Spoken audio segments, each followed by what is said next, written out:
Matthew 25:31-46. Jesus said, "When the Son of Man comes in his glory and all the angels with him, he will sit on a glorious throne. All the nations will be gathered before him, and he will separate the people one from another, as a shepherd separates the sheep from the goats. He will put the sheep on his right and the goats on his left. And then the king will say to those on his right, 'Come, you who are blessed by my Father, take your inheritance, the kingdom prepared for you since the creation of the world. For I was hungry, and you gave me something to eat. I was thirsty, and you gave me something to drink. I was a stranger, and you invited me in. I needed clothes, and you clothed me. I was sick, and you looked after me. I was in prison, and you came to look and visit me.' Then the righteous will answer him, 'Well, Lord, when did we see you hungry and feed you, or thirsty and give you something to drink?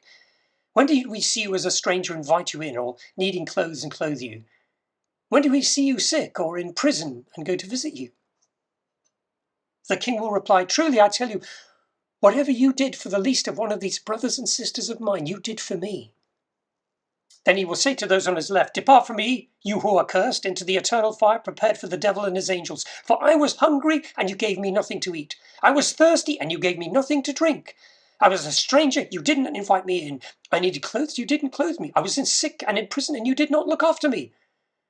But they will also answer, 'But Lord, when did we see you hungry or thirsty, or a stranger, or needing clothes, or sick in prison, and didn't help you?' And he will reply, 'Truly, I tell you, whatever you did not do for one of the least of these, you did not do for me.' Then they will go to an eternal punishment, and the righteous to eternal life." This is an amazing story, or parable, or prophecy. The words are quite well known. I was thirsty, and you gave me something to drink. I was a stranger, and you invited me in. I needed clothes, and you clothed me.